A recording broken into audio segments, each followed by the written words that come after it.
avec. C'est notre moment. Dites oui aux actualités dans votre journal TV.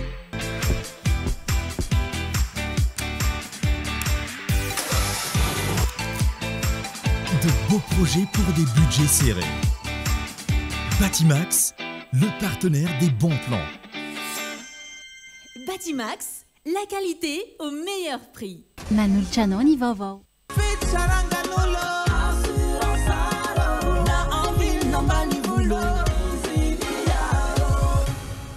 Assurance Art, Timampulto Nanilanao. Manul Chanoni Vavo.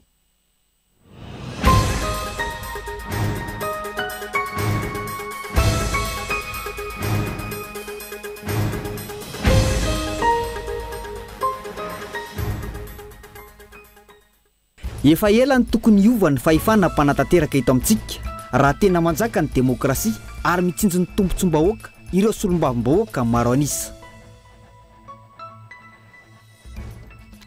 Tsy misy mangarahara ny tetikasan'ny filoham-pirenena eny amin'ny laky arivo Ivato sy ny manodidina azy ka mampirongatra ny alatra tany sy ny fanotofana tany eny an-toerana ho ny sehatra imbonana ho an'ny fananantany. Ny fomba fiasa ny mahatonga ny vahoaka tsy mahatokony fitsarana intsony ankehitriny, ny fitsarana izay tokony hampanjaka ny fahamarinana, ny rariny ary aleo tena hoy ny mpahay lalàna. Isan'ireo mpilalao nandalo sedra sy fikirizana maro ifely izay isan'ny mpamono baolina tao anatin'ny Abaria Aprim, ny tenany izay vonona ny hitondra avo hatrany ny baolina kitra malagasy hoy ny fanazavany. Nametra-pialana androany ny Prime Ministre Nepalais tao aorian'ny hetsika fanoherana ny fanakatonana ireo tambazotra sosialy namonjana ain'olona 70 taon'ny Nepal omaly. Ny antsibriandreo no arahantsika ao anatin'ny fampahalalam-baovao.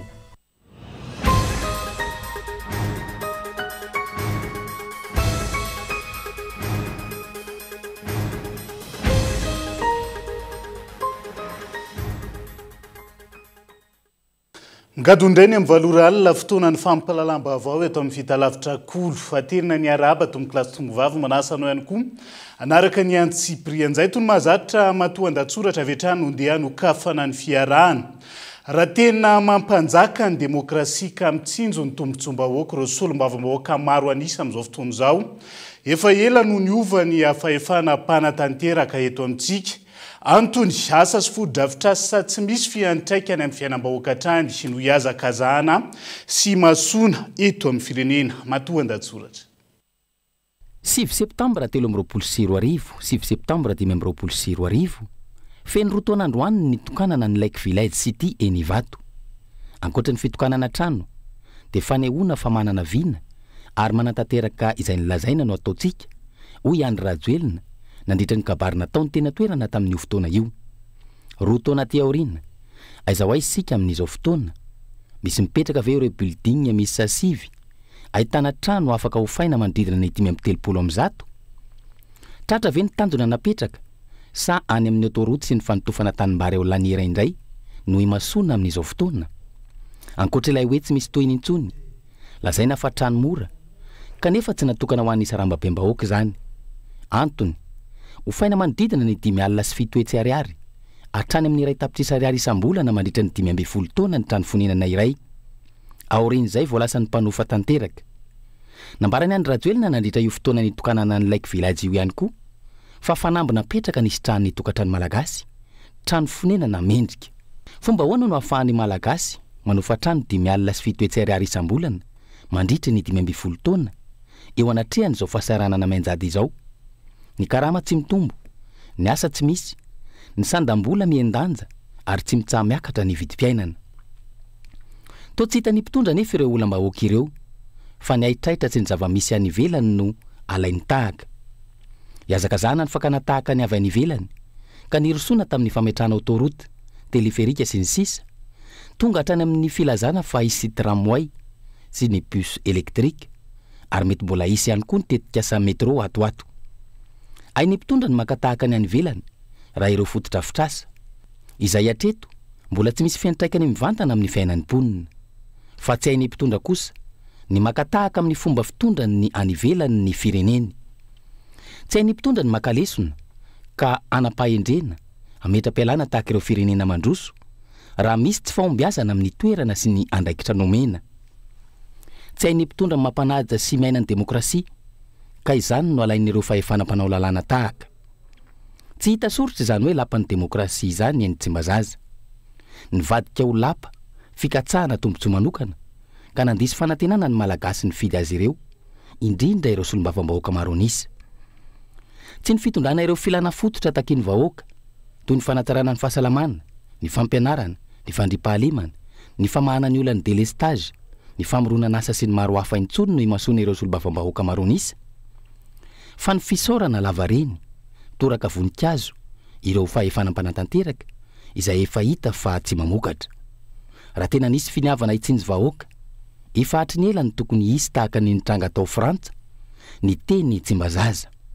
Efa ela ny tokony niova ny fahefanam-panatanteraka teto amintsika. Raha tena mahay mitsindry izany tombontsom-bahoaka, manaja ny demokrasia izany ireo solombavam-bahoaka maro anisy ireo. Mifamatotra amin'izay matoa an-datsoratra izay, efa ela ny tokony narodana ireo solombavam-bahoaka araka ny fahefanananany. Ny gouvernement tamin'izao fotoana izao raha ny tsy fahombiazana no jerena ho ny solombavam-bahoaka amin'ny Madagasikara androany. Maro amin'ireo nampindramina ny fahefana eny anivony any teny meram-pirenena nefa no tsy manao ny asany araka ny tokony ho izy. Fa variana midoka sy misolelaka mpitondra ka isany antony zava-misy eto amin'ny tany sy ny firenena amin'izao fotoana izao. Kabay Loano mitatra ny Antsiprian'izay. Prime ministre telo any ivelany no afaka tamin'ny toerany tamin'ity herinandro ity. Ny roa amin'izany nametra-pialana rehefa natsapa fa tsy nahomby teo amin'ny andraikiny. Dia ny Prime ministre japonais izay niala ny alahady teo manoloana ny tsy fahafehezany ny fiakaran'ny vidim-piainana any an-toerana, ary ihany koa ny fahareseny ekipa nandritra ny fifidianana filohany anteny meran-doolona. Faharoa, androany indray dia nanambara ny fametram-pialana ny Prime ministre ny Palais manoloana ny fihetsiketsehana sy fidinana an-dalambe tany an-toerana ny alatsinainy teo. Ary ny fahatelo dia ny fanonganan'ireo solombavam-bahoaka ny Prime ministre frantsay omaly nandritra ny vote de confiance teo amin'ny anteny meram-pirenena tao Frantsa. Tsy maintsy ametra-pialana arak'izany ity Prime ministre ity miaraka amin'ny gouvernement tatariny. Ny eto Madagasikara efa ela no tokony hiala satria tsy mahomby, tsy mahatanteraka ireo fampanantenana nomeny ny vahoaka. Ny solombavam-bahoaka izay natao anaramaso ny asan'ny fahefanam-panatanteraka indray no lasa midoka sy misolelaka amin'ny gouvernement. Zavatra tokony tsy hoadinontsika dia ny asa fototry ny assemblée na ny solombavam-bahoaka dia fanaovana lalàna. Eo ihany koa ny fanarahamaso ny asan'ny gouvernement. Ary tafiditra ao anatin'izay ihany koa ny fanaovana tatitra ho an'ny vahoaka. Ary indrindra zany isan'ny tena hoe zava-dehibe manan-danja dia ny fandraisana fanapahan-kevitra goavana eto amin'ny tany sy ny firenena rehefa hita fa tsy mahomby ary tsy manao ny asany gouvernement tahaka ny hoe resaka fitsipaham-pitokisana sika na motion de censure izany. Raha izao système misy eto amintsika izao aloha dia tsy manana fanantenana isika raha hoe izy tokoa izany motion de censure izany satria hoe anga manomboka tonga saina ireto indépendant reto ary manomboka tonga saina ihany koa ireo ao anatin'ilay hery mara. Fa manampitrotraka ireo le olom-bofidy, ireo olona manodidina azy, ao le solombavam-bahoaka, ao le sénateur, ao ireo vitsivitsina hita tombontsoa taminy. Nandritra izay fitondrana Andriamatoa Rajelina nanomboka tamin'ny teteza mity izay. Dia ireo olona ireo no mifikitra, ireo no mamandalitra, ireo no milaza abobo, ireo no manao hoe mety monsieur le président, tsy mbola nisy fahampandrosoana hatramin'ity hatramina teo anao be dia be mihitsy zavatra anambarana. Dia asa na inon'ilay filoha koa izay zavatra izay. Nefa ny mifanohatra amin'izay no zava-misy eny an-kianja. Ny fanohatra amin'izay ny zava-misy amin'ny ankapobeny any tokantrano tsirairay avy ihany. Mbola azo lazaina ho tranga maivana ireo ny tranga tany Japon, Nepal ary Frantsa ireo. Raha oharina amin'ny zava-misy eto Madagasikara, tsy misy zavatra mandeha amin'ny laona na iray azany eto amintsika. Potika ny fiariny tantsaha, manjaka ny tsy fandriam-pahalemana, mahazovahana ny kolikoly, mitotongana ny sandam-bola, potika avokoa ny lalam-pirenena, tsy omena lanja ny sehitry ny fanabeazana sy ny sisa. Mampalahelo. Constat ny hita eto amintsika voalohany aloha dia nihemotra isika. Ny amin'ny lafiny rehetra isika nihemotra. Na ara-toekarena, na ara-tsosialy, na azo ambarany koa ara hoe ara-piarahamonina sy ara-pihavanana satria nanimba sy nampizarazara ny malagasy, ny tokantrano, ny politika, ny zao fitondrana misy ankehitriny zao. Nisy foana fizarazarana tsy atao hoe tsy fitovikevitra hatramin'izay raha resaka politika ny resahana. Fa hafa mihitsy izy tamin'ity fitondrana Andriamatoa Rajelina indrindra nanomboka tamin'ny teteza mita.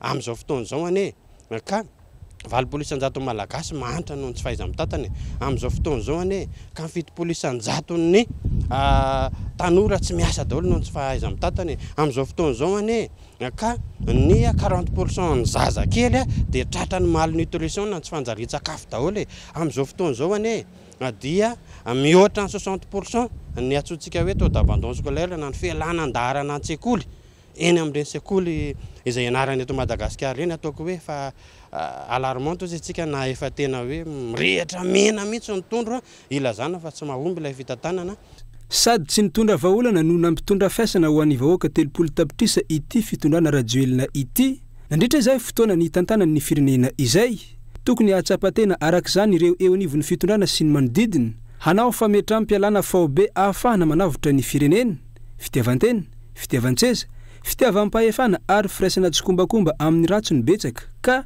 na olona efa voaroroa tamin'ny afera maloto sy efa voatazona amponja vonjomaiky aza tahaka ny DG ny ACM tamin'ny raharaha boinina iny mbola notazomina tsy nesorina hatramin'izao lazaina hatrany anefa fa i Madagasikara tsy maintsy mandroso fa nankatoavana nandritra amin'ny filakevitra ny gouvernement Tandroany reo didim-panjakana mahakasika ny fanatanterahana sy fikarakarana ny fifidianana olona Madagasikara izay atao eto amin'ny tanin'ny Repoblika Madagasikara ny faha 1 Desambra ho avy izao araka ny fehezan-dalàna manakery fanapahan-kevitra zany moa zany raisina izy ity nateo aza ny antso samy hafa mikasika ny tokony hanatanterahana ny fifidianana amin'ireo commune izay tsy mbola manana be ny tanàna sy ny makasika an'ireo commune misy fifanlanana ara-pifidianana amin'izao fotoana izao fanohizantsika ny fampahalalam-baovao tsy misy mangarara ny tetika asa ny filohan'ny pirenena eny amin'ny laky arivo ivato sy manodidina azy amin'izao fotoana izao ka manararoatra ireo mpangalatra tany eny amin'ny toerana ankehitriny antony mahatonga io fanotofana tanimbary amin'itoy amin'izao fotoana izao ihany koa ny mahakasika izay hoy ny mpandrindra ny sifana ny sihatra iombonana ho an'ny fananantany nanaovana fanadiadiana andao rahantsika ny antsipirian'izay lazaina fa tsy tafiditra ao anatin'ny tetika asa laky arivo ny faritry ny secteur 12 izay mirefy 700 hektara ny zava-mitranga nefa mitoetrany ny fanotofana tanimbary amin'izao fotoana izay tsy fantatra mazava ny tompona andraikitra amin'ny fanotofana raha ny fitarainan'ireo tantsala sivatra maneho miariary ny tsy visin'ny mangarahara amin'ny tetika asa-panjakana io tranga fanotofana tanimbary eny laniera ivato ankehitriny io betsaka ireo olona manararoatra mangalatra tany eny an-toerana vokatra izany hoy ny nambaran'ny mpandrindra nasionaly ny sihatra iombonana ho an'ny fananantany na ny SIF amin'ny alalan'ny fanotofana tanimbarim-bahoaka izay tsy takona afenina ankehitriny io no fomba hoentiny maka ankery ny tanimbarin'ny tantsaha izay tokony iroso amin'ny fanetsanana saingy tsy afa-manoatra izy ireo hoy ny fanazavana manararoatra izy le tetikasa le laky arivo tetikasa ny filoham-pirenena dia ambadika an'izy zany lasa tao ho fangoronana tany le izy atao fitaovana zany le fa isin' le tetikasa ho fangoronana tany dia izay zavatra zay nefa tsy mety zany zay dia eto zany tokony mazava tsara aloha le izy voalohany indrindra aloha le tetikasa laky arivo mihitsy mila tsy fantatra mila verina azavaina sy ampahafantarina andretra dia ny tokony atao zany tokony miezaka zany tompony andraikitra zay hitandrify an'le izy aloha izy tena isy mangarahara ao anatin'le fanaovana ny tetikasa iny aloha indray dia mba jery avokoa reto olona zay manararoatra le fisian'le tetikasa reto mangorona tany manototra tany tsy manakana akory an'le fanajariana laky arivo reo le fokon'olona fa tsy mety eto le fanararoatana le fisiany le tetikasa fanajariana hangalarana tany 70 hektara treto ny voatototra amin'ny 700 hektara ao anatin'ny faritry ny secteur 12 eny lanierio miantso vonjy ireo tantsaha voakasika manodidina ny valo alina saingy tsy misy miaino tsy misy nijery ny tompona ndraiky mpanjakana ingamba zany dia tonga dia antso mihitsy natao hoe ary mety efa mivantana ny amin'ny tompona andraikitra faratampony izy tsy fantatry na prime ministre na filoham-pirenena mba jereo zany le tranga ohatry satria manaratsy tarely izy le tetikasa zay atao raha ohatra karaisitsika izy tetikasa ny filoham-pirenena izahay zany mieritreritra sady manao antso eto tokony fatrapanaja ny lalàna sy tokony modely zany tetikasa zany raha ohatra hoe tena zay ny tonga antsika sy tetikasa ny filoham-pirenena dia tokony miezaka zany zay tompona andraikitra tandrify an'izay antso zay mba jereo ty resaka fangoronana tany ararotona ao anatin'le tetikasa ty fa hosahirana zany reo vahoaka azy ohatrany hoe sorona amin'ny asana zany le olona tsy anana asa ntsony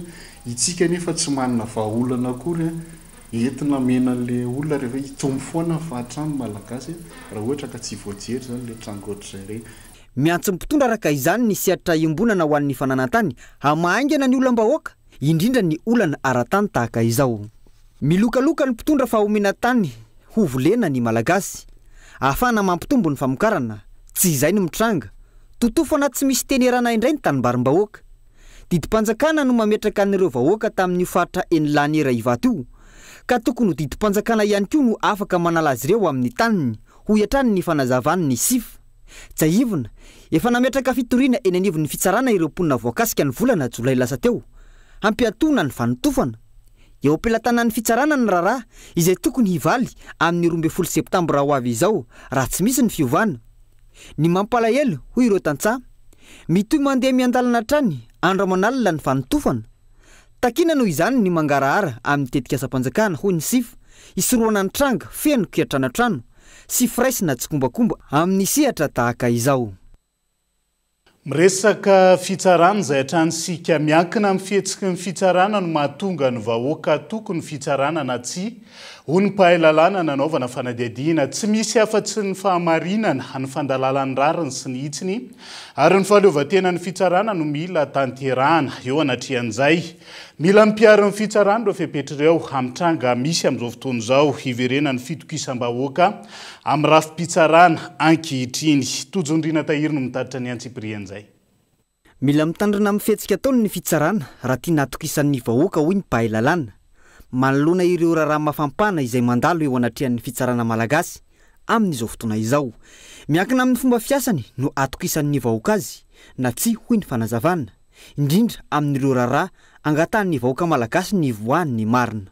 ny fahatokisan'ny vahoaka amin'ny fitsarana zavatra tsy afaka terena fa ny fihetsiky ny tompona andraikitra ny fitsarana no mamokatra fahatokisana na sanatria tsy fahatokisana sanatria satria araka ny teneniko misy ny fanadihadiana dia rehefa vita ny fanadihadiana misy ny raharaha-pitsarana dia na eo amin'ny fanadihadiana ny amin'ny raharaha-pitsarana raha mipetraka tsara ny fanarahan-dalàna sy ny fangaraharaana dia mahatoky azy ny vahoaka raha sanatria alao ataontsika hoe sanatria mba tsy hananatsiny sady mba hasojavatra raha sanatria tsy mipetraka ny fangaraharaana sy ny fanajana ny lalàna eo amin'ny fanaovana fanadihadiana anankiray sy fitsarana anankiray dia sanatria sao dia sanatria manimba n'le fitokisan'le vahoaka amin'le fitsarana takina amin'ny fitsarana ny famoahana vaovao feno sady mangarahara amina raharaha iray kirakirainy ialana amin'ny sifiondresaka sy ny aya amin'ny vahoaka voadidin'ny lalam-panorenana ihany koa ny fanamafisana ny fisarahm-pahefana mazava tsara eo amin'ny fahefana pitsara ny mpanatanteraka ary ny mpanao lalàna na ny fahaleovan-tena ny fitsarana tsy hitsabany ny mpanatanteraka amenao ny vaovao tena marina ny vahoaka dia atao amin'ny fomba ara-dalàna ny paikady rehetrarehetra ao anatin'ny fanadihadiana ohatra iza ny tokony ho tazomina vonjimaika iza ny tokony ho ambany fanaraha-mason'ny fitsarana iza no avotsitra dia rehefa mandeha ny raharaha-pitsarana dia didy mifanaraka amin'ny lalàna sy mifanaraka amin'ny conscience ny mpitsara araka ny lalàna izay ny anarany sy ampiariny fa tsy hoe sanatria didy tsy mifanaraka amin'ny lalàna na baikony olona ivelan'ny fitsarana rehefa vaovao tsy miteraka aya no avoaka amina raharaha mafana angatan'ny vahoaka ivoan'ny marina na tidy mifanaraka amin'ny rariny sy nitsiny atokisan'ny vahoaka ny fitsarana hoy ny fanazavana ohatra amin'izany ny raharaha ambomalaza satria mandraka androany tsy mbola fantatra na fahampozinana na fanampozinana nininana tao na sanatria ny sentana simba ny paritaka na fahatapahanjero ny jiramano antony na tonga ireny loza ireny Fitondrana ihany no mandetika ny Jiramaka mahatonga ny fampitehany orinasa mpanjakana amin'izao fotoana izao. Ny filohany FMI Malagasy tsy ho voavany olany Jirsorano raha mbola ny fomba fitantana ny mpitondra amin'izao fotoana izao. Ny mpanao politika sy ny fivondrona mipiasa misotro ronono eo anivon'ny Jirama. Andoarantsika ny Antsipriany izay. Ahinatra ny amin'ny valopolo isanjato farafahakeliny ny delestage eto Antananarivo sy ny manodidina ahafahan'ny olona miasa ka tsy tokony ho tapaka ny herinaratra amin'ny 9 ora maraina hatramin'ny 10 ora alina hoy Andry Rajoelina nampanantena raha tsy ahivina tamin'ny 30 oktobra 2024 raha tonga nitsidika teny amin'ny Jirama Ambohimanamboly. Tsy misy tanteraka nefa zany 12 volana ty aoriana afakobaka ambafa sy fampanantenana bogaty. Io iarama ito fa miamahery vaika hatrany delestage ora 7 na ora 8 farafahakeliny isanandro. Tsy vitan'izay mbola nampanantena ihany Andry Rajoelina tamin'ny fotoana io fa apetraka ireo toeram-pamokarana herinaratra avy amin'ny Angovo Zavozina Maneran'Nosy amokatra 1000 mégawatt izay vitana ao anatin'ny 2 taona. Ankoatr'izay mbola nampanantena koa Andry Rajoelina ny 12 Jona 2024 fa amokatra 100 mégawatt isan-taona. Hatreto ilay 105 mégawatt apetraka eny Ambohimanamboly izay tokony ho vita tamin'ny faran'ny taona 2024 tsy hita popoka ny toyiny. Ny orinasa Jirama potika izay boka ny trosa mahery ny 510 miliara ariary. Ny fanarenana ity orinasa mpanjakana ity no tokony mahasoa ny fanjakana fa any amin'ny tetika sahitrehitra no andanina ny volam-panjakana ho ny filohan'ny antoka FMI Malagasy. Jirama zany inge tsy tokony ho bankroft. Tsy tokony bankroft zany inge ny Jirama.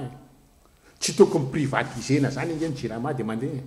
Mahatonga ny Jirama tsy mandeha fitantanana ao amin'ny Jirama raha sy ny fanjakana tsy mamatsy vola ny Jirama. Fa akoatran'le famatsim-bola Jirama, ny fanjakana ananan'ny Jirama vola be tsy mahalohan'le vola mahatonga ny Jirama anisan'ny mampiletika azy. Fanjakana ihany zany mandetika ny Jirama. Dia avy eo izy mitady privé. Ka io Jirama io ny tokony himasoana voalohany fa tsy ny autoroute, tsy ny téléphérique. Ka izy avy rangasy 6 milliards de dollars avy eny kosanao dia tsy navitana mividy na centrale ray ho an'ny Jirama. Fa ny Jirama voatery manofa centrale mbola io indray mbola kitrano an-trano koa le fanofana centrale le araky ny eno hatramin'izay. Centrale ho fan'ny Jirama na mandeha le centrale na tsy mandeha mandofa ny Jirama. Na manana centrale raha ny Jirama ny Jirama atao centrale de secours fa le centrale hofana no ampiasaina. Zany ny zavatra misy ao amin'ny Jirama. Potehana ny Jirama, tondram-panjakana nareo mitantanareo ihany manapotika azy. Mbola iamafiatrany ity fahatapahan-jiro ity ary nefa fampafantatra ny orinasa Jirama. Tsy mila fampanantenana pokaty ny vahoaka ka tokony hatanteraka izay nolazainy mpitondra ho ny mpiasa misotro ronono eo anivon'ny Jirama. Zavatra misy tao anatin'ny nahatongavan'io tale général io tsisy rano tonga amin'ireny réservoir mijoalajoala ireny. Dia hoe vétuste zany ve dia atao tsenjery. Efa fantatra fa vétuste maninona tsy alamina. Inona mamaika anao anao camion citerne, ametraka bonbonne, ametraka système mampalahelo io.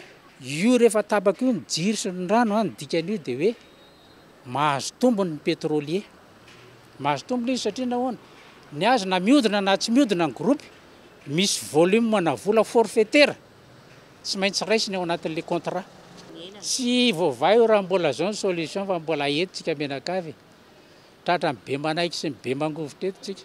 Ka matoa ianao samy tondrany nampanantenainao ny 400 mégawatt taterao. Nampanantenainao ny 105 mégawatt ataovy zao dia zao zany zao ny ilain'ny malagasy azy. Efa betsaka ireo teknisiana malagasy no nilaza fa misy ny vahaolana amin'ny fanarenana ny Jirama saingy ny mpitondra no tsy manana finiavana politika anarina izany. Ny fampitomboana ny vokatra amin'ny famokarana herinaratra no tokony atao vaindondra raha ahafahana mamaly ny filan'ny mpanjifa fa tsy ilany andro amin'ny fampanantenana lava tsy misy tanteraka lazain'ny mpitondra. Asa vita ihany koa no ilain'ny vahoaka fa tsy aina lava amin'ny nofinofy tsy hamaolana. Lafim-baovao fa mangataka ny lehibe ny distrika Mahajanga faharoa iroso amin'ny lanonana ofisialy fametrahana ny ben'ny tanàna lanim-bahoaka ireo olom-pirenena ao anatin'ny commune Belbaka distrika Mahajanga faharoa amin'izao fotoana izao. Io famindram-pitantanana io izay mitarazoka orom-ponina na eo aza ny noty avy amin'ny ministera ny atany milaza ny anajana izay didy navoaka ny fitsaran'izay. Christian Andriamihery. Mampametra-panotanena ireo olom-pirenena sasany ato amin'ny commune Ambanivohitra Belbaka ao anatin'ny distrikany Mahajanga faharoa ny amin'ny tsy mety rosony lehibe ny distrikany Mahajanga faharoa ny fanatanterahana ny famindram-pitantanana sy fametrahana ny fehidraza malagasy eo amin'ny toerany mahabe ny tanàna azy ato amin'ny komininy Belobaka taorian'ny fivoahany didy fandravana izay nataony ity farany tany amin'ny filankevim-panjakana ny fafito ny volana Jolay 2024 lasa teo. Efa eo am-pelatanan'ity be ny tanàna ity avokoa ireo antota taratasy rehetra ahafahana milaza fa lanim-bahoaka izy tamin'iny fifidianana no tanterahana tamin'ny faha 1 ny volana Desambra 2024 iny ka mahatonga ireto olom-pirenena ireto miantso ny lehibe ny distrikany Mahajanga faharoa amin'ny fametrahana ny Andriamatoto fehidraza malagasy eo amin'izay toerany mahabe ny tanàna ny Belobaka azy izay. Tianareo naniraka anay mifidiana mifidy zahay nefa ny aveo malahelo zay satria ny etaetanay tsy mivaly fa toa lasa misy feo mandeha hatramin'izay hoe aha fehidraza malagasy voafidy mahoaka fa Ilmera Louis voafidy mpanjakana ka zay voafidy mpanjakana no manakery iangaviana ianao aza mijery an'izay ianao fa ianao napetraka ho ray aman-dreny dia ataovy araka izay fa ifananomenanao ny fanatanterahana ny passation tompo. Tonga ny taratasy mametraka ny malagasy be ny tanàna misy ny grosy aviana gaga zahay fa mitsipaka ianao lehibe district eto zao Andriamatoto lehibe district dia manafatra fa misy teny nataonao tao amin'ny kominy Belobaka raha fa nivory ny fokotany dia hoe raha misy taratasy manametraka fa malagasy no be ny tanàna ny Belobaka avy any amin'ny ministère ny antitany dia ataoko ny passation. Gaga zahay hatreto fa tsy misy zany passation zany nefa ny taratasy makany aminao. Ka miangavy ifamonizao le district azambolina korontana ny komina tsikety enao olo-panjakana anao mahalala ny marina ny taratasy rehetrarehetra lehibilana amin'ny laloviny malagasy dia efa hainao filatananao ka angamba miandry ratony ianao fa tanteranao zany passation zany. Ankoatra ny didim-pitsarana efa nivoaka koa ny nota avy ao amin'ny ministera ny atitany mampafantatra ny fanatanterahana io didy io amin'ny distrikany Mahajanga faharoa satria miandry zay zahay olona efa lany olona efa nahazo grosy olona efa nahazo notification izay efa tongany aminao nefany tsy tanterainao letsy mba miangavy anao izahay vahoaka mba anatanteraka ny passation. Efa miariary fa efa navoaka ny mpanjakana ny fandresen'ny malagasy amin'ny mamera voafidim-bahoaka anazy teto Belobaka kanefany a mirorosaina izay vahoaka amin'izao hoe voaja marina ve ny safidy vahoaka raha ohatra n'izao ny fomba anaovana azy tomina ny vahoaka ifidy kanefa ny safidy vahoaka tsy voaja. Miteraka savorovory ho an'ireo olom-pirenena ao Belobaka izao tranga izao fa indrindra io tsy fandraisana andraikitra araka ny nambaran'izy ireo hatrany. Mandeha ihany koa ny resaka fa hoe hisy fisamborana n'Andriamatoto fehidraza malagasy avy any amin'ny mpitandro filaminana izay mampivarahontsana ny reto olom-pirenena ireto. Hoe tokony ho samborina indray izy zany amin'izao fotoana zao zay ny resaka eny hoe ahoana mamarina sy mahadiso zay zavatra zay hoe misy convocation atao dia hita iza le polisy io zany no nitarika amin'ny zay zavatra nambarampoana hoe samborina zany zay tambarampoana zavaiko anareo le izy fa konikonina malotony zareo io raha nisy olana sala amin'izay nataony tamin'ny fotoana nametrana dossier contrôlena anareo misivana hoe naninona tsy misy zany fanohanana zany na misy ny fisavorana azy. Raha tsy aivina dia kandida mampara-laharana faharoa izay nahazo vato 420 faingo 420 isanjato tamin'ny vokatra navoakany seni sy ny fampitahana natao teo anivo ny SRMV indray no natao lany taoriany didina voaka ny fitsarana misahana ny ady amin'ny fanjakana teto an-tampon-tanàna ny Mahajanga raha toka 420 faingo 120 isanjato ny vato azon'ny kandidat tsy miankina fehidraza malagasy. Mialohany idirantsika ao anatiny dokam-barotra vetivety tafiditra ho isan'ireo fitateram-bahoaka ara-dalàna ny taxi moto araka ny fanambarana nataon'ny commune Antananarivo renivohitra androany manampibetsaka ny mponina amin'ny fifamezivezena ny taxi moto ka antony nandraisana ny fanapahan-kevitra na izany aza isan'ny fivoriana voalohany arahana amin'ireo mpisehatra rahampitso handaminana ny momizay araka ny fanambarana tamin'ity andro an'ity dia izay ihany koa no entsika amin'ny Sainte Vezety ao anaty doka fohy aza misaraka aminay ary.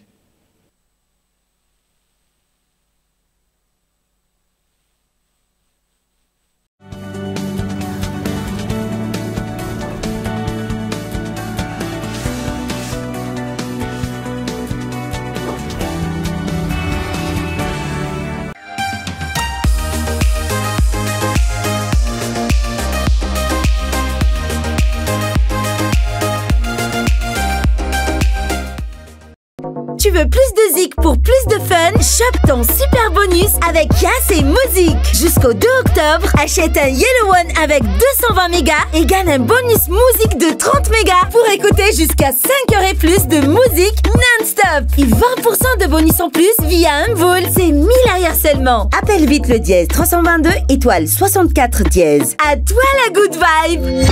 Yes.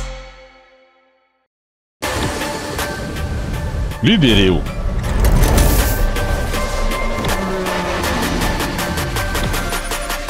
Menaka avy lenta amin'ny vidiny sava be.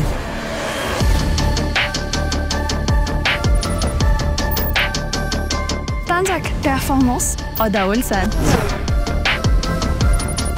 Tena mitaiza moteur ty lupie mapiena dépense. Premium Lube by Jovena, Lubéré la performance. Jovena, source d'énergie.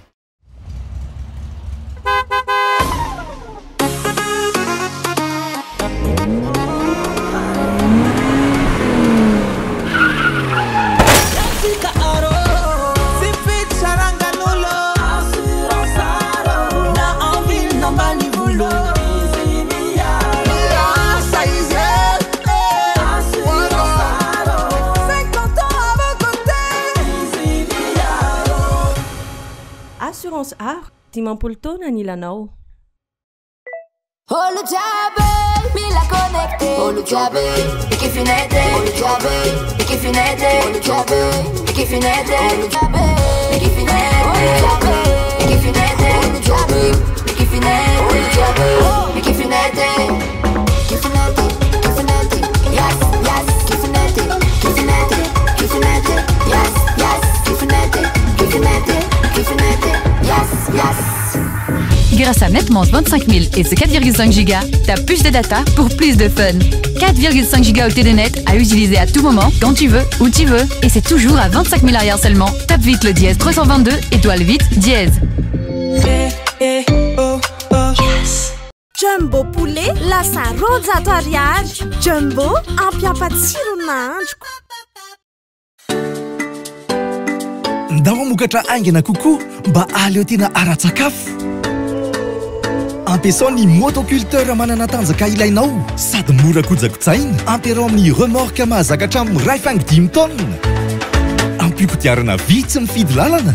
Sy angady maranitra natokana ho azy. Azonao jifainao amin'ny Batimax tsara lalàna, ex Universal Import.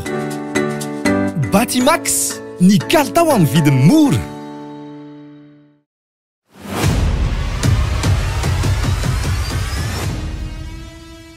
Avec des produits innovants et des solutions adaptées, Easily illumine les foyers et relie les communautés.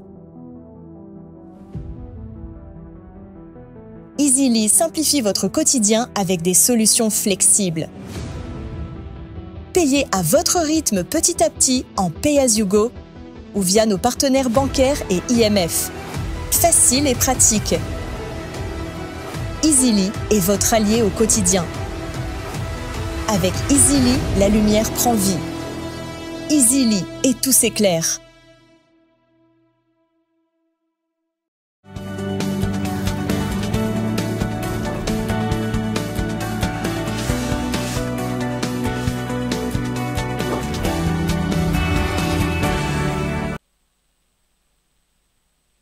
Anoizatsika ny tapany faharoa amin'ny fampalalam-baovao amin'ity ala ity.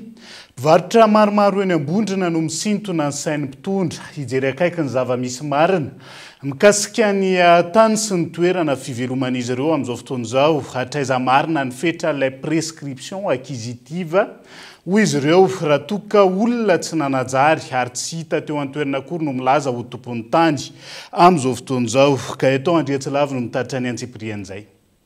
Efa tamin'ny taona 80 no nanomboka mipetraka tao an-toerana ary nivarotra ireto olona ireto. Manana ny profora taratasy rehetra mifandraika amin'izany izy ireo. Amin'izao fotoana, misy olona milaza ho nanajary ny tany na dia tsy hita teo aza atzay ka nahazo rary ny teny amin'ny fitsarana. Raha ny fanazavana voaray avy amin'ny alalan'ny prescription acquisitive no nibodona ny tany. Nanambara ireo voakasika fa na dia efa voaporofo ny fampiasana osoka tao anatin'izany dia resy hatrany izahay ho izy ireo tamin'ny ambaratonga mpitsarana rehetra raha ny fitarainana. dia tena valaka tokoa ny tena ary tena tonga saina tokoa hoe misy tsikaky leo anatin'le tantara satria izay efa nanajary an'le toerana nandritra amin'ny fotoana maro nefa olona tsy fantatra tsy nanajary an'le toerana kosa milaza fa nanana prescription acquisitive ka nanjary nanana an'io toerana io sy nanoratra an'izany tamin'ny domaine ka izany indrindra no hitarainanay aminareo mpitonam-panjakana mahefa mba hijery akaiky an'ity raha ty fa tena tsy hitanay intsony fa tena tapidalakalia zay satria zay tokony manana ny zoa manjary verozoa anatin'ny tantara nanamafy ny tsy fokotany teo aloha fa mila ampafantarina ny fokotany sy ny ponina ny prescription acquisitive tranga izay tsy nisy tamin'ity olana eto ambondrona ity alana ny prescription acquisitive moa dia misy afisage tsy maintsy apetraka any amin'ny fokotany fa izay dia tsy nahita an'izany tsy hitanay zany satria raha tsisy afisage pendant 1 mois iny tsy valide iny zavatra iny satria amin'izay raha misy manomana dia hiteo le izy satria teo zany dia ny olona rehetra mamantatra hoe marina an'iretsy olon-dretra iny na an'irety olon-drety marina fa tsy nisy afisage tao amin'ny fokotany asa zay tamin'ny tatorina raha nisy no tsy nisy ny faraherin'izy ireo nametraka taratasy fitarainana teny amin'ny fiadidinan'ny repoblika sy ny ministry ny fitsarana hijery akaiky ity raharaha ity marina mitombo isatrany ny alatra tany nateraky ny prescription acquisitive ary niteraka kolokolo lehibe eto amin'ny fireneny zany antony nanafoanany fanjakana azy avy amin'ny alalan'ny filan-kevitry ny ministra tamin'ny volana desambra 2024 ho an'ireo olona izay manahy fandroana etsy ambondrona tsy misy afa-tsireo manam-pahefana ambony voalaza etsy aloha sisa no afaka mamahany olan'izy ireo dia ny fiadidinan'ny repoblika sy ny ministry ny fitsarana miresaka olany fananantany izay hatranisika velotarainy ireo mponina manodidina ny 10 tafo sirasira tany malandy mahajanga manoloana ny tsindry azo lena mahazo azy ireo amin'izao fotoana izao antony voambana rodany ireo trandro manodidina ny 10 tafo ka hanaovan'izy ireo antsoava amin'ny manam-pahefana isa nambaratongany hijery akaiky ny raharaha ankehitriny Anja Robert Kolomajanga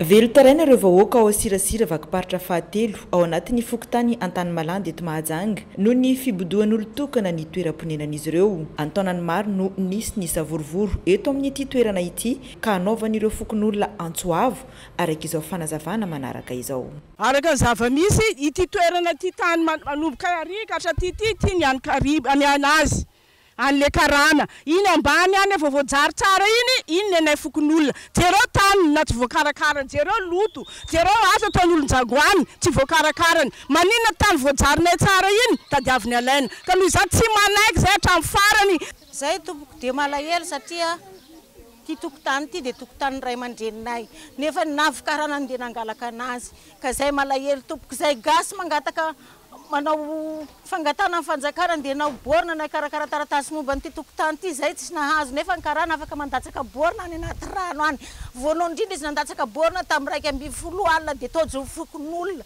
dia fanondroany amin'izay izy nanday force bokany milatsana bomba mandatsa-dranomaso zahay teto niorooro zay jiabijiaby teto ka voalatsaka andreo le borna ka zany antony fangatana iandroany tompoko vonjeo zay président fundreo zay président ihany fa tena malahelo ataonay ay zanakanay ataonay ay zay matoinay zay ongotana amin'ity tanàna ty eto olona valo niady taminazy ka resiny fa tsy zay valombe-efapolo na 10 tafo mahery zao io ka zany fitarananay zao tompoko vonjeo zahay fa tena malahelo tena malahelo mafy ny manjoanay ato ny atitra sy ny zazakely olo tokana karana tokana ndro manjaka amin'ity tanànanay ty ato ka zay malahelo tompoko fa mizay ny fangatahanay taka le taratasy ny karana io any amin'ny domaine zay tsy aboaka ny domaine mangataka zay amin'ny tribunaly tsy aboaka ny tribunaly zay ny zavatra mahagaga anay olona valo no resy lazay ny fa resiny kanefa zahay zao 10 tafo mahery zao no ilay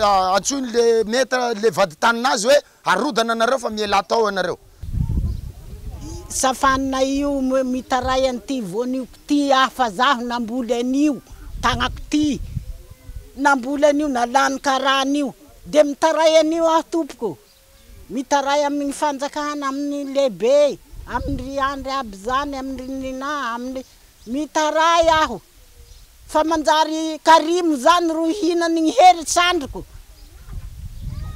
zanako mijaly avao tsy hohaniny karimo heritrandriko mbola kelikely aho nipetraka eto na mbola an'ity vonio ty mbola 20 tao zaho zao fa 70 tao aho eto zao mba mangataka aminareo mba hahazo an'ity raha ty zahay hahazo an'ity taninay ty tokantrano amin'ny 20 tao feo araiky izany no voakasika sy voambana hoarodana amin'ny ity raharaha ao asirasira ao an-tany malanda eto Mahajanga ity ka anaovana izy ireo antsoavo amin'ny fitondram-panjakana mahefa ny amahana aingana ny raharaha.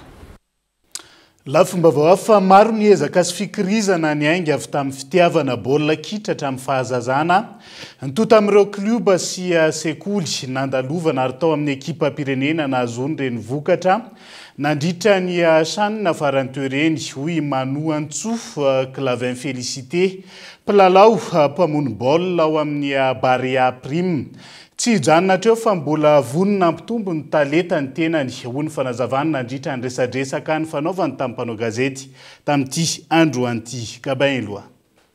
Manu Antsouf Clavin Félicité na Ifeli de Mambropolo taona mpilalao nitondra ny laharana fafito nandrafitra ny ekipa pirenena malagasy Barea Prime nandritra ny tranona farany teo mpamony baolina ny toerany Ifeli tao amin'ny Barea ary izy no nampikobana ny arato tety amin'ny 20 minitra voalohany nandritra iny lalao famaranana iny. In towards Gregas who stayed central up towards Feli who has that. He turned 26 a couple of weeks ago but my word he's the shot and it's an enormous shot. It's on for victory is there from the earliest minutes. An incredible shot. It's an opening goal of wonder. Efatra amin'ny fakely ny Feli no tia baolina kitra ary narahanezaka izany fitiavana izany nampitombotra kefa tamin'ireo kluba sy sekoly maro samihafa. Fitiavana baolina efa nomokatsambola kely. Katsambola kely baolina fo le bebe fotsiny na hoe 10 taona 20 taona teo dia efa nanotiva ty baolina lefa tsy mody ao an-trano foana fa le hoe any amin'ny terrain any efa ariva voanozy dia ny parcours amin'izay ny club nandehanana école de foot andro La Fermata dia efa AVA dia All Star dia aveo nano CFFA efa lehibe amin'izay 2017 nano K17 teo dia CFFA fa ny tena hoe volavola moa tao amin'ny SAVA zay hoe ambo mirary fa misy koa le hoe eo an-tanàna ohatry le ferrano ohatry hoe teo an-tanàna dia sasapo na lehibe tao anansana dia fa La Fermata moa zany tena kolokolo foana dia aveo ohatrany hoe vadika AVA tampoka dia aveo lasa All Star dia ohatr'izay. Nofinofiny efatra amin'ny ela ny ho lasa mpilalao fantadaza sy mandrafitra ny ekipa pirenena izany eo ny finiavana ny ho tonga lavitra fa ihany koa vokatry ny fanohanana nataony vady fianakaviana olona manodidina tao ambadika tao ankoatra ny baolina dia niezaka nianatra teny vahiny ihany koa Ifeli anamorana ny fidirana amin'ny sehatra ambony. Efa nieritseritra fa tsy nampina asa le izy tsy fahazotoana hoe raha teo hoetsy dia zao nataoko dia raha teo hoetsy dia zao nataoko dia sy motivation foana moa nisy tanjona hoe teo équipe nationale dia nisy effort be tabe natao tao amin'ilay izy fa tsisy hoe misakatsakana na vahiny moa safidy dia na fianarana ary najanona tamin'ilay baolina dia natao an-trano moa efa hoe baolina zany no safidy dia efa le baolina zany dia efa tsy naninona natao an-trano nijanona le fianarana moa najanona dia aveo navadika langue satria hita hoe ilaina amin'ny zavatra hitao le izy mivadika an'io. Nateo aza ireo olana sy sedra nandalovana tao anaty izay taona maro izay tsy kivy ny tenany fa tonga tamin'izao dingana izao dingana hoy izy fa tsy tanjona ny nahavoaray ho mpilalao mandray anjara tamin'ny tranony hilalao amin'ny club anivelany no faniriny Feli indray andro any. Be dia be ny sedra sy ny olana nandalovana fa zany tokoa tsy nataona kivy fa napetraka foana ilay tanjona antinosatsarina dia tonga tamin'ny timo mbola tsy dia tena hoe tanjona fa dingana le izy. Tetseapolo faly satria izay vao sambany vao hoe vao antso ekipe nationale de faly de zay fanomanana moa iny fanomanana tsisy hoe fanomanana be fa fananomana foana de vao mainka nampiana fotsiny le izy rehefa tonga tao de taoko moa efa le mafy fa satria hoe équipe nationale de fa tsy nanahirana be na nikotsana sy ny rehetrarehetra fa tsara ny ambiance misy ihany hoe mety hoe tsy fafakazo zahoana fa nefa tsy manakana zavatra hoe anatsatsara an'le hoe iny zao hoe tonga finaly tsika fa betsaka ny zavatra nylalovana tamin'iny misy ny ohatry tsy fanarana samy zoera fifamaliana ady fa nefa efa mifanjay ohatrany hoe pralasy zanaka zany tao de tonga tamin'ireny finaly ireny tsika. Izany hoe raha fintinina dia niainga tamin'ny ambany indrindra ny lalao baolina teny amin'ny fokontany Fely tamin'ny fahazazana, lesona ny fiainana, notrandrahana ary navoaka ny talentany ka tonga amin'izao toerana izao na tsy mbola amin'ny faratampony aza ny tenany hoy izy, tsy mila kivy fa mila manana faharetana hoy izy raha nanipiteny tamin'ireo tanora mpanao baolina tahaka azy. Le hoe courage ho an'ny zareo io na misy ary hoe fakivina tsy maintsy misy moa zany hoe ao anatin'ny zavatra atao tsy maintsy misy fa tsy atao hoe ampijanona na hoe ajanoko ty fa ohatr'izao fa mila moral foana hoe anatsatsa hoe misy zavatra tiako zao tsara ny re de tsy maintsy ezahako foana na ohatsy ny ahoana no mandeha eo de tsy maintsy ezahana foana zany atsatsarana an'le zavatra tiana ho tsatsara de mety manana ino entina miakatra tsikelikely de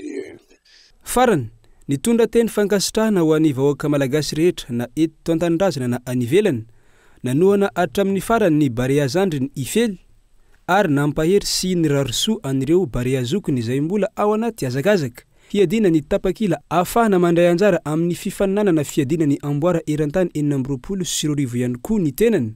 Raha fantarina zanaky ny commune Ambanivohitra Erada distrikty ny Ambovomey i Manoantso Clavin Félicité di Fely teraka teto Antananarivo ny taona 2000 ary lehibe teto sy nanisana manambady ary efa mananjanaka roa. Miresaka tontolo ny fanatanjahantena izay hatrany sika fataranja lomano tsara ny vokatra azo Madagasikara tamin'ny fiadiana ny tompon-dakany Afrika faritra faefatra teo amin'ny taranja lomano. Amin'ny totaly 20 medaly azontsika nandritra lalao izay notanterahana tany Eswatini ny efatra hatramin'ny 7 ny volana septambra lasa teo ka eto Andriatsilafo. Tamin'ny fomba manetriketrika no nitsenana ireo ekipam-pirenena malagasy teo amin'ny taranja lomano. Niatrika ny fiadiana ho tompon-dakany Afrika faritra faefatra no tanterahana tao Eswatini ny faefatra tamin'ny 7 ny volana septambra lasa teo. Tamin'ireo atleta misy 12 nandray anjara, mitotaly 20 ny medaly azontsika tamin'izany. Ny adva tena sarotra tany, sady lava, sady mafy. Fa tsara fo zareo. Firy médaille azonao tany? Enina. Inona please? Argent anankefatra miaraka amina record d'Afrique anankitelo, de record Mada anankiray, de argent anankiroa. Manana herijika ho tafiakatra amin'ny ambony kokoa ny atleta malagasy raha ny taranja lomano no resahana. Midika izany fa mbola maro ny ezaka atao, indrindra ny fanohanana ireo atleta malagasy izay nanao ny ezaka rehetra azona izao vokatra tsara izao. Ny hoe enjeu tsy dia hitako angamba no lazaina hoe inona le enjeu fa nitoyany dia tsotra, miezaka mandrakarivo, miara-miasa mandrakarivo, ny ray aman-dreny, ny atleta, ny responsable technique ary ny administration amin'ny fédération. Mbola lavitra ny lalana satria atao hoe rotaona zay no nitondrana fa misy ihany vokatra azy raha tsy diso nareo ngamba ny tsara dia niezaka atao zany dia mbola hoan'ny tsaratsara kokoa hatrany. Tsy ivona hatrany ny ray aman-dreny no niantoka ireto atleta ireto hiatrika iny fiadiana ho tompon-dakany Afrika faritra faefatra iny. Raha nanambara ny solotenan'izy ireo tsy latsaky ny 7 tapitrisa ariary isaky ny pilomano ny vola lany tamin'izany ka tafiditra tao anatiny ny billet d'avion. Lafomba vaoafa ho tanterahana 20 septambra ho avy zao androsiny fifaninana Intervision andiany faharoa etsika izay andraisan'ireo mpanakanto matianina amina firenena miisa 20 anjara. Isan'ny solotena ny Madagasikara hiatrika izany Dylan sy Denise amin'ny alalan'ilay hira Tiako Anjeky. Ankoatra azy ireo isan'ny avoafantana hitsara ny fifananana ihany koa ny mpanakanto Mamgotso izy ireo izay nanainga hiazo any Rosia ny tolakandro teo. Daniela Minorsono mitaritra ny Antsiprian'izay. Nanainga ny ariva teo hiazo any Rosia ny mpanakanto Denise sy Dilène ary Mamgotso, mpanakanto isoltenany Madagasikara hiatrika sy hitsara ilay fifaninanana intervision andiany faharoa izay ho tanterana any Rosia ny 20 septambra ho avy izao. Isan'ny raha voafantana ka ho iran'ny mpanakanto Denise sy Dilène mandritra ity fifaninanana ity ilay hira hoe tiako anjeky raha ny fanazavana. Hoe antony manokana satria iny no iranay sy Dilène nisy duo vitsivitsy ihany anankiroa nataonay talohan'iny fa tsy dia tianay ilay izy. Dia iny moa zany duo voalohany navoakany Mianada dia iny moa ilay voafantana atao dia zay. Voatoatin'ilay hira mpitiavana be aloha ilay izy e. Ohatrany hoe des vieux couples.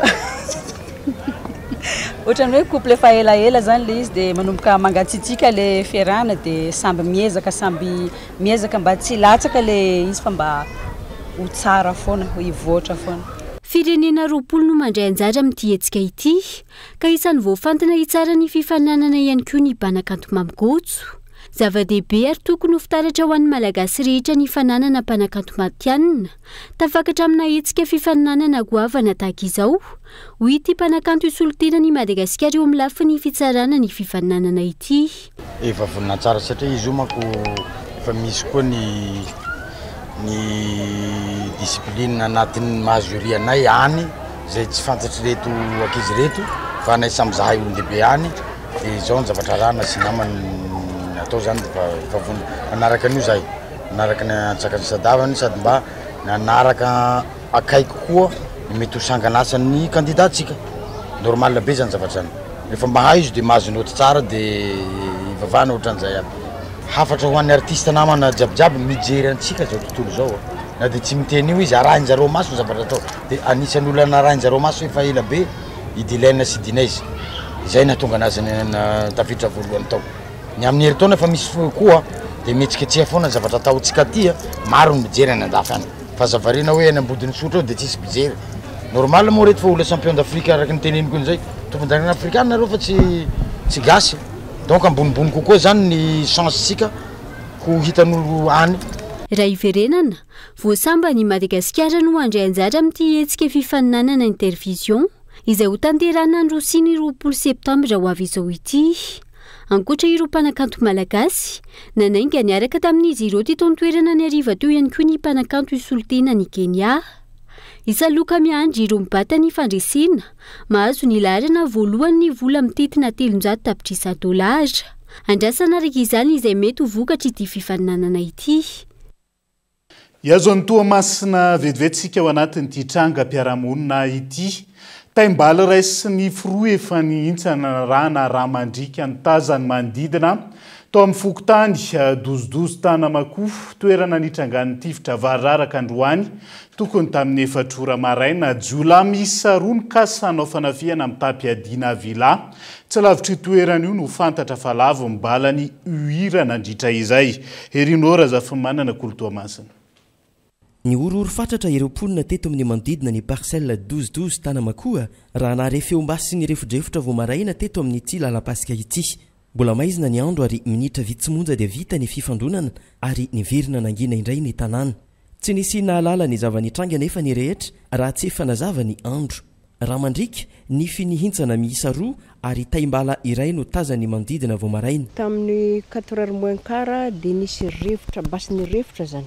Dia karaha mihonjoka zany vavahadinay tato moa vonihonjoka lasy teo vavahady dia eo amina 12 koa le rivotra basy misesisesy tsy ankijano zalahy tamiagna jiaby mihonjoka daholo dia moa tsisy rasa nivoaka zay afa amin'ny 5 sasany mahery za rehefa nivoaka ry anadako tato zay zavy nasa nivoaka zanay moa rano paritaka agnarabe ohatra amina nify taimbala io asa angamba nisy mifandona za angamba zareo tamin'ny le pobasy io dia nisy nify afaka nifyn'le tsy haiko na le pitifitra izy io na le enjena dia afaka nifinazy araiky io koa raha ohatra mbola tsy voahitsakitsaka olona mbola nisy ran'olona teo raha misisina amin'ny lakorony kandezaza ry sy aty amin'ny mitambany tamin'ny toerany teo tomobile tonga nitondra anjareo talohan'ny tomobile fa nisy tifitra ihany de tonga le tomobile de nanao fampitifirana tsisy valy mitifitra fa tifitra polisy fotsiny mandava tratra fanafianjola amin'ny tampiadiana vetrano no tao an-tsainy iretom-ponina ireto raha nahare ireo feombasy sy ny rarakompana nisy mihitsy aza no niantsovonjy tamin'io fotoana io za tamin'izay sendra avy nivavaka antrano maraina reny zany de za mijanona mivavaka iny hoandry zay vao nipoka basin'ny polisy mitebiteby sao de voana bala perdu na antragnony ianao de mieritreritra an'izay zavatra zay de tsy nampoiziny izy ao antrano koa za de za tsy miboaka fa tsy zavatra fantanareo hoe inona le izy tsy fantatra mihitsy iny raha vao vita ny zavatra nataony zareo teo de nandeha nahazo an'igny lalan'zareo de tsy haiko fa matin'jareo ngamba le olona tamin'io fa zay mihitry malaso maty zay torivo bakin'olo tragno fa antegna tsy mahazo mivoaka boka ane tamin'ny eritreretiko boka toko raha olo ndeha nafikan'ny andeha androban'le tandragno zany zay vao zany agnantsy anadako takato de nivolagna basy anay zany ozy tsy afaka mivoaka za ozy satria anadako avaratra ty basy ozy tsy afaka mivoaka za ozy fa mangingigna fogna anao ozy iny makory manontegna angingigna mety refidrefitra karaha zany afatrafatra ya ary de toute façon aminaka misy nitobavy paralysé tsy afaka miperaka tsy afaka mitsanga raha misy 3 ans de nandigny zay nigadognany foa de la niela mo à partir de 4h30 izy igny 4h30 niagnany basy niagnany refidrefitry basy io mbola nikoragna zare fa regny nody zare manipy olo vatagn'olo maty doko agnaty tomobily jiolahy miisa 2 sahabo 12 taona avy nikasa anao fanafiana amin'ny tampiadiana no fantatra fa lavo ny bala ny UIR teo amin'ny toerana io raha nikasa anafika vila iray tsy lavitry ny toerana nitrangany ny fitsifirana raha ny ango-ba vao natao maresaka iraisam-pirenena vetivety 10 taona ny tantanana ny gouvernemanta nametram-pialan'androany ny prime ministre nepalais taorian'ilay hetsika fanoherana ny fanakorontanana ny fanakatonana ireo tambazotra sosialy maro sy ny kolokolo tao Nepal izay nahafatesan'olona 7 nanomboka omaly ity prime ministre ity izay nanome baiko ny amin'ny anokafana ireo tambazotra antserasera ary ny anokafana fanadiadiana ihany koa mikasika ny fampiasan'ireo polisy fitaovam-piadiana nandritra ny hetsika nateo azy izay fa metra-pialany ny prime ministre zay nitoandroany ny fidina nandalambe nataon'ny mponina ny amafy ny atezeram-bahoaka ka natonga azy ireo handoro ny parlemanta antrany fonenan'ny prime ministre sy ny sampandraram-panjakana samihafa tany an-toerana dia izay ihany koa no entsika manakatona ny fampalalam-baovao ankasitrany ianao nanaraka izay hatramin'ny farany mandrapitafa ho amin'ny raha-pitsondriary tao amin'ny kilasy tsirim-bavy velo matoboka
De beaux projets pour des budgets serrés. Batimax, le partenaire des bons plans. Batimax, la qualité au meilleur prix. Vous a présenté Nivava.